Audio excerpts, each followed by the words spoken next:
Welcome. I am marketing expert and business coach Melissa Kellogg-Lewick, and this is the Doing Business Like a Woman podcast, where we are exploring and teaching you how women are reinventing the way business is done and money is made to help you create greater impact and financial freedom, one business at a time. Well, hello, ladies. How are you? I hope you are having a fabulous day. Wherever you are, whenever you are listening to this, I'm so happy that you're here, and I am so happy to be with you. I am getting over a cold. I've had it for like a week now, and I just get so annoyed at colds. So I was just at that annoyed part. So I'm hoping my voice will hold out. I haven't been speaking all day today, so hopefully it is going to all work out and I will sound beautiful for you, because I have a very special episode for you today. I was recently speaking with a group of women, and in a small group, a wisdom circle that I host once a month, and was asking them a question around, like, what are some of the things that we all struggle with, that you see women entrepreneurs struggle with, that you struggle with the most, and the things that are standing in between you and getting to that big goal. And one of the first things that they said to me was that organization and overwhelm was one of the top things. And I totally resonate with that, right? I think we all, at any point in our business, whether we're just starting out or whether we've been at it for almost 2 decades, like I have, it's always something that we feel, right? That we're feeling overwhelmed by our to-do list, our responsibilities, our big goals and dreams. And we can also feel like we're disorganized or don't have it all together or have it all together enough. And so I wanted to talk about these two things today, and especially around like what to do when you are the one person that has to do everything. When you're the one person that has to do everything in your business, whether or not that's 100% true or not, when we get into a place of feeling overwhelmed, our minds often go to this, I have to do everything, thinking. And I wanted to just offer a completely different look at overwhelm that you may not have heard anywhere else before. So let's dive right in. The first, I recently posted about this on social media, and I got such a huge response. And so I wanted to just make a point of discussing it with you here as well, that let's just be real and admit that overwhelm is going to happen.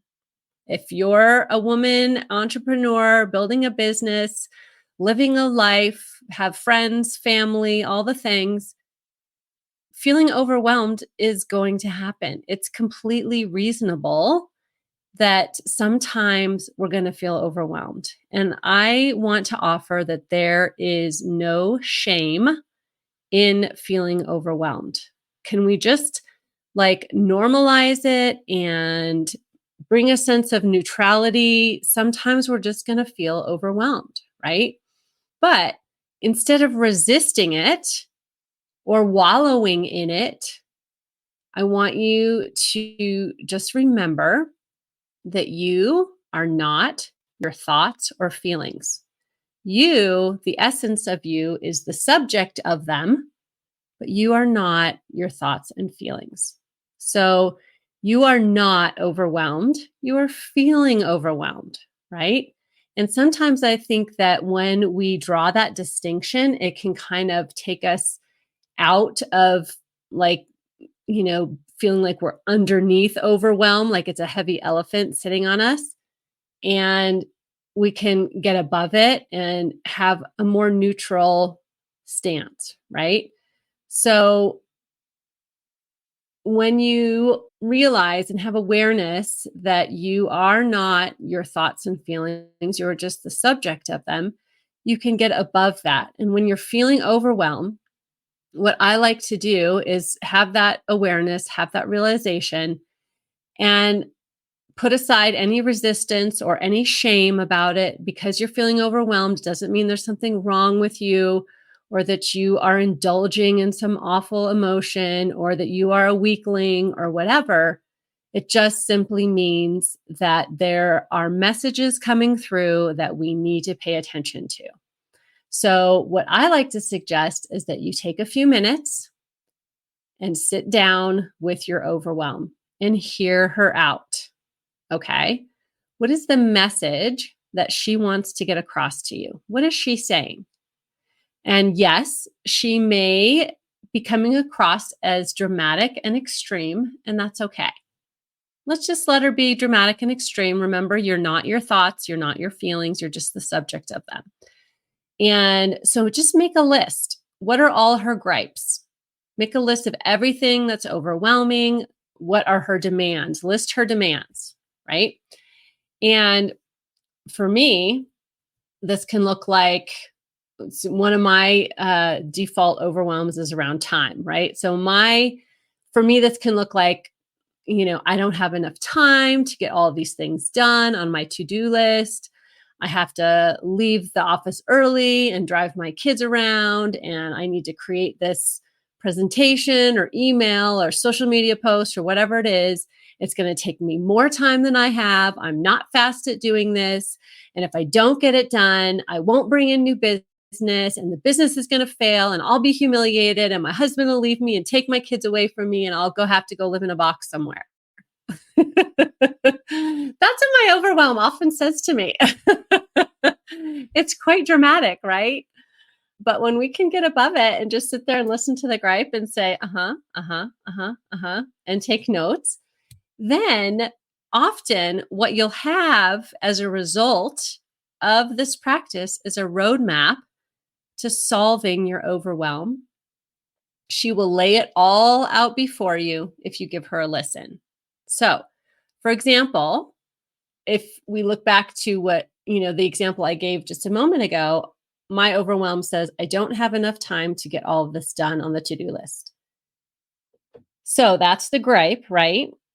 And so the message there is, I am putting too many things on my to-do list that I want to accomplish in a day or in an afternoon or whatever, right? I'm putting too many things on there. So I need to solve for that. I need to not be putting as many things as I have been on my to-do list, right? Okay, we can do that. We can solve that, right? The next thing, I have to leave early and drive my kids to and fro to all their things, right? So what might be an option there? Maybe I ask for help. I could ask my husband to help. I could ask my niece, who often drives our kids around to things. I could ask her, I could ask for help, right? So there is a solution that's available to me for that item. Okay, I have to create this presentation or email or post, whatever's on my mind, and it's going to take more time than I have. What is that telling me? That's telling me I'm not scheduling enough time on my calendar for these important things that I need to get done, right? So I need to be more mindful of that, And then I'll say, I'm not fast enough at doing this stuff and I don't get it done. And it won't bring in new business if I don't get it done, right? So that goes again back to, I need to devote enough time for these important things that create business, that are revenue generating activities, right? So you can see, if you sit down, listen to the overwhelm, what is she trying to tell me? She will lay out an entire roadmap, right? I can solve for each one of those issues that I'm feeling overwhelmed around. And then I can make those changes and learn from that and go on, right? So that's one way I like to deal with overwhelm. And when we don't resist her, but we just allow her and we invite her to have a seat and tell us what's going on, that overwhelm, the grip of that overwhelm will loosen and it won't feel so heavy. And you will have some solutions You will realize that you have power over this, that there are changes that you can make, and you can take better care of yourself, schedule your things better, or whatever it is. Ask for help, and that often helps me as I'm feeling overwhelmed, and I hope that helps you as well. And so, as we know, running a business, in the early years, you're probably not quite there to hire much help, right? So you will be doing all the things. And even I, having been in this almost 2 decades, am still doing most all the things. I have a great team, and I could be better at delegating to them, truth be told. But as a solopreneur or someone with a small team, I always suggest my clients examine where you can simplify your business. There are so many shiny objects out there on social media, in the world, and books, in podcasts.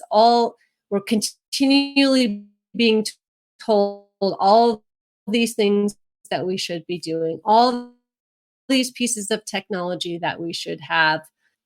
But I want to suggest that the more you simplify your business and focus on the core, most important things, the less overwhelm you're going to have and the more organization that you're going to have in your business, right? And I am the queen of simplifying. I've told that story before, but I always, I've been working on having and creating and building a simple business for the last 18 years. And so, of course, if you ever need specific suggestions for your business, let's get on a call. I'm happy to help you strategize. But in the meantime, I wanted to share with you a half a dozen ways. Let's see, what's my list? 7 here, 7 different ways that I have simplified my business and that have really helped me the most, given me the most help on my journey to 6 figures and beyond. And so I wanted to share these very tactical solutions for you that will really help you to simplify your business and overcome that overwhelm and feel more organized and be more organized in your business. So, number 1 is to identify your work hours. Now, I love having work time and non-work time. I think that it's so important I heard this advice long ago, and it really, really stuck with me, to really be present where you are. And that's when you're at work, be present at work.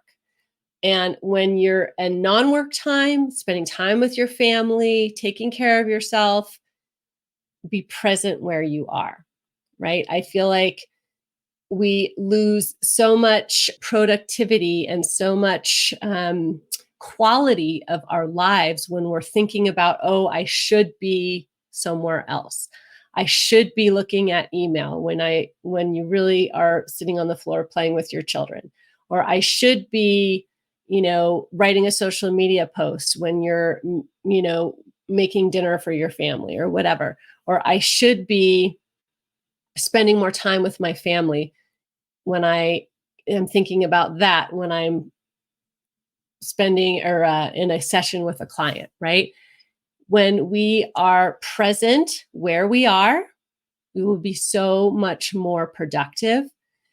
We will create so much more quality in our relationships and quality in the tasks that we are in the work that we are doing, right? So understand what your work hours are. Set your work hours and just let them be what they are. And then you can create a business that happens within those hours, right? Because there's 100 other things we could be doing, right? But the Parkinson's rule says that the tasks always expand to the time you give them. So if you want to work 30 hours or less a week, like I do, then set that as your work hours and create a business that fits within those hours, right? So one thing that I like to suggest that's very tactical is understand what you're doing during your work hours. spend a week or two documenting how you use your time in 15-minute increments and really look at what's happening during your work hours.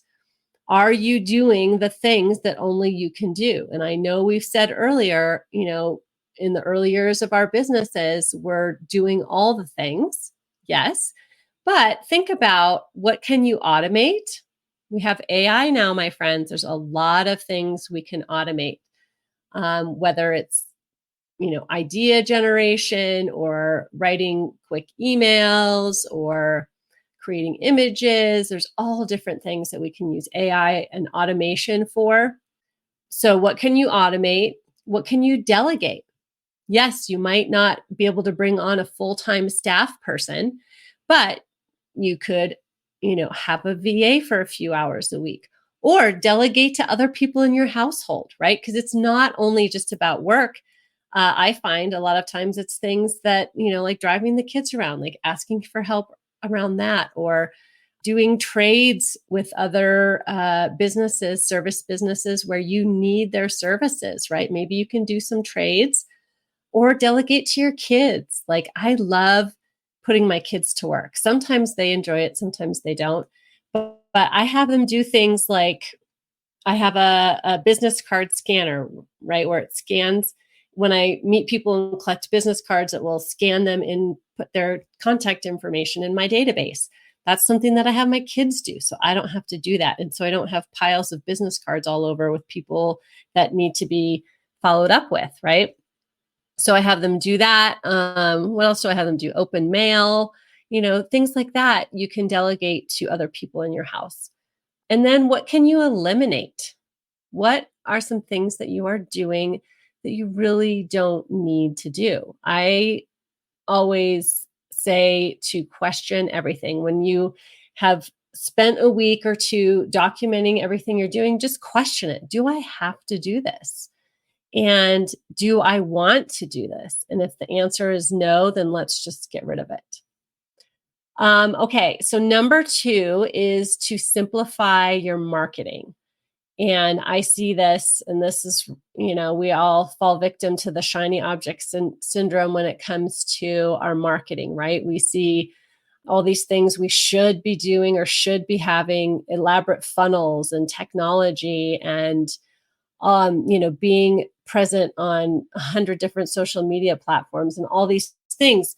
I want you to reduce your marketing activities to 6 things that you can do with quality, with consistency, and with attractive energy, right? So you're going to have 3 things that connect you to new people. You're going to have 3 things that nurture relationships with your audience. So, for example, I connect with new people by networking in person, being active on social media. I'd love to connect with you there, by the way. And speaking or podcast guesting. Those are 3 things that connect how I connect with new people. There's 3 things that I nurture relationships with my audience doing. Hosting events. I host 2 networking events a month, and I host some online things too. Podcasting is number 2, and then emailing my list. That's 3 things.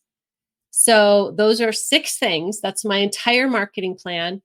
And then, of course, in all things, you're making lots of offers to your people within those 6 activities, right? So simplify your marketing and then just say no to everything else, right? Because yes, there are 100 different things we could be doing to market our business if we were doing that, if that's all we were doing. But we've got a lot of other things on our plate. All the marketing things work. So there's no one magic marketing thing that you're missing out on. You are the magic thing that works. So wherever you show up, you're going to get business, right? I mean, really show up, right? Show up in attractive energy and meeting people, nurturing relationships, and making offers. That's all you got to do. So I also want you to pick those 6 marketing activities that are fun for you and not a pressure-filled slog that you don't want to do, right? So if you could find 6 things that you actually want to do and do them, you're golden, okay? So number 3 is simplify your client experience. So what I think of this as is having checklists or like little processes for onboarding new clients, for managing your client experience, like while you're serving your client, fulfilling your obligation, your service to your client, right? And then process for offboarding clients or anything else that you do regularly. Is just have a little process, like a checklist. I mean, I could call it a standard operating procedure, an SOP, but that's very official and very formal. But simply all it is a checklist, right? So have these checklists so that every time you onboard a client, you do it the exact same way. You pull out your checklist, you do the things, and they're onboarded. You don't have to think about it. You don't have to reinvent the wheel. You don't have to try and remember, oh, are these all the things I do? Have I done it, the way I did the last one? And it just removes that cognitive load, right? So you're setting yourself up for success, reducing your cognitive load, and then you have that brain time and energy that you can spend on serving those clients, right? And coming up with better and better ways to serve them and help them get better results. So, number 4, I encourage you to utilize a project management system. So here I am recommending technology, but yes, I think there are certain pieces of technology that are critical, and project management is one of them. I use Asana, Asana, and I use a free version. I don't pay for it. It's no cost, but it's extremely high value and it helps keep me organized. And I started using it, kicking and screaming. My project manager got me started on it, and it took me a while to adopt it fully, but now it's like Asana and my Google Calendar basically run my workday. And it takes all of the guesswork out of what am I supposed to be doing today, right? I never sit down at my desk and I'm like, all right, what should we do today? Like I have it all planned out. I have all my tasks in Asana. I have the time that those tasks are going to get done in my calendar. And so I get to just sit down and just be super valuable all day long. So Asana helps me to systematize my workflow. So simplifying your client experience, like I just talked about, having those checklists, all those checklists are in Asana for us. And so I know exactly where they are, where to find them, and it can just create a very smooth flow for you, for your clients, for any team members that you have. And it's a great way to simplify your business. Number 5 is to get help. So we talked about delegating earlier, but I think that's one of the keys to growing your business. Now, we know statistically that the average solopreneur in the US makes about $44,000 in gross revenue per year. However, a company with 2, 3, 4 members on the team, their average gross revenue is over $300,000. So if you want to grow, you need to get help. And I always say, get help, invest in help before you think you can. And you can start small, right? Even if it's having help for 5 hours a week. You would not believe how amazing those extra 5 hours are. How much more, if you just focused on marketing and selling for those extra 5 hours a week, that person is going to pay for themselves so easy peasy, right? Like it's a great investment in yourself and in your business. So, number 6 is to group your schedule so that you reduce context switching. And so, what I mean by that is, and I have recently, over the past few months, changed up my schedule because I noticed that I was doing a lot of context switching. And what I mean by that is like, I would have a client and then I would have a block of time where I was supposed to write an email, and then I'd have some more clients, and then I'd have a block of time where I was, supposed to, I don't know, do follow up or go meet new people or have a networking event or something. And it was like my brain was kind of all over the place, right? So I learned this. I've learned this in a lot of different places, but most recently in this book that I'm reading with my book club, 10x is easier than 2x.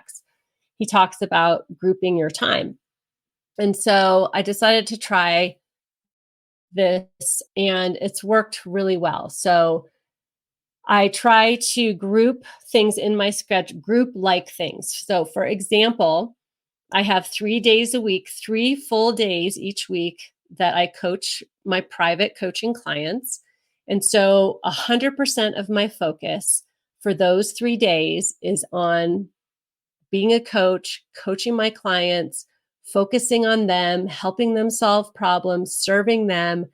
And so that's all I'm thinking about for those 3 days. Now, I get a lot of really great ideas for content, podcasts, and posts and things that come out of those, but I don't necessarily force myself to be creating content during those days. I can take notes, and I'll talk about that in a little bit, where I capture my ideas, but I really have taken or set aside those 3 days for focusing 100% on coaching my clients.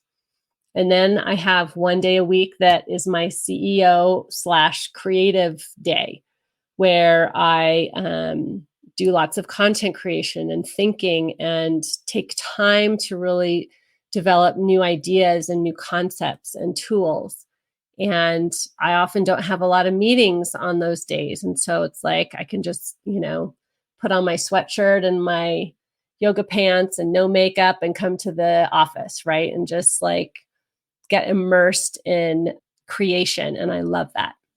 And organization too. Like it's the day where I get organized. It's kind of like I'm backstage, And then I have 1 day I spend focused 100% on my Women Network members and serving them and talking to them and growing our chapter. And so that's kind of how I've broken up my week. And I'm finding that to be really helpful and such a nice, smooth flow. I look forward to each one of the days for its own reasons, right? Like my coaching days, coaching is my favorite thing to do. So I always look forward to those days. But when when they're over with, I'm glad, because it's also a lot of energy and cognitive load that I need a break from after I've spent a lot of time coaching.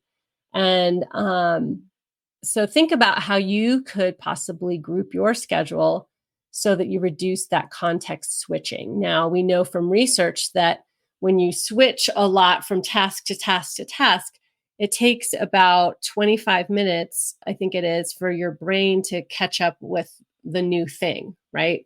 So it can be a loss in productivity and time, right? So think about how you can create sections, groups of time where you can be thinking and working on one specific thing, and you'll get a lot more done on that. And then finally, number 7 is to have a system to capture ideas. Studies show that only about 16% of us create great ideas or are very creative while we're sitting in front of our computers. Shocker, right? But I'd say like 99% of us, right, expect that when we sit down in front of that computer, in front of that blinking cursor, that these amazing ideas are going to come to us. But I don't know about you, but most of my ideas happen when I'm driving, when I'm cooking, when I'm taking a shower, like not in front of the computer. And so that's just natural and it's completely fine. Like we don't have to expect ourselves and our brains to be completely creative when we're sitting in front of a screen. So what I would encourage you though is to work within that, right? Like when your best ideas come to you. So have a system to capture those ideas on the go. And it's so funny because I'll always think, I'll remember that. I'll remember that. And then later on, I'm like, oh my gosh, I totally forgot this really great idea and I can't recall it. And I get so frustrated with myself. So I force myself now to capture those ideas because they are coming to me for a reason. And they're always going to come to me at places and times when I'm not sitting in front of a computer. So I just know that about myself. So I use the Notes app in my phone. I have an iPhone. So I use the Notes app where I'll take notes in there. I also use an app called Evernote, which I've used for probably 10 years now. I used to do a lot of research and writing for clients. And I started using it when I was doing a lot of research, but I still use it extensively now to capture ideas. I can use it on my phone. It syncs to the Evernote on my desktop. And so I always have plenty of ideas that I've captured for content creation and business planning and podcast ideas, thought leadership, where I'm developing new tools and concepts for you. So I capture all of that in there. So when it's time for me to write a post or create a podcast or, really develop these ideas, I just go into my Evernote and they're all right there and I can develop them from there. That helps me to be more organized. And then also to spend a lot less time sitting in front of a blank screen at the computer with nothing coming to me, right? So